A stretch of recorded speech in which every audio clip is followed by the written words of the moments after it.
உன்னை யார் இப்படி சொல்ல சொன்னா? வீட்டுக்கு போறோம் தானே சொன்னேன். அதுல என்ன தப்பு? அது இல்ல, அதுக்கு முன்னாடி சினிமாவுக்கு போனோம்னு சொன்னேன். எனக்கு வர கோவத்துக்கு நீ வேணும் தானே என்ன உன் பொண்டாட்டின்னு சொன்ன.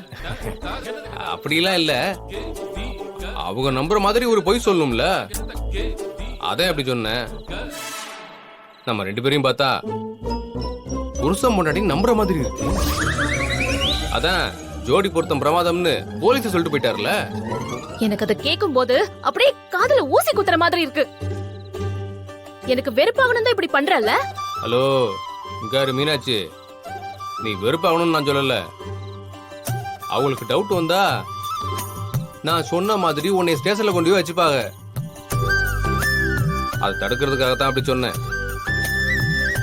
சரி, இப்ப சொன்னதுனால என்ன நஷ்டமாயிடுச்சு?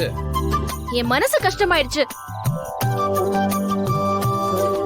நெருப்புன்னு சொன்னா சுட போகுதான்.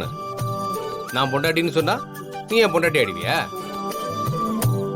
நல்லதுக்காக ஒரு பொய் சொல்லலாம், அதெல்லாம் தப்பே கிடையாது. சரி மீனாட்சி, வாய நம்ம பைக்லயே போயிடலாம். வேணாம் போ, நீ உன் வழியை பார்த்து போ, நான் என் வழியை பார்த்து போறேன். ஏய் சொன்னா கேளு. ஏய் மீனாட்சி, ஏய் கூப்பிடுறேன்ல மீனாட்சி.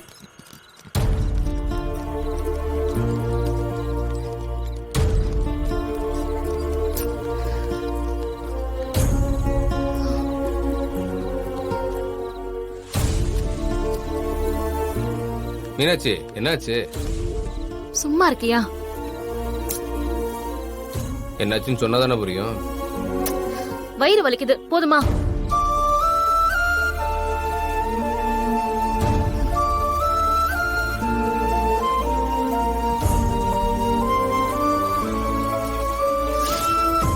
மீனாட்சி அங்க பாரு.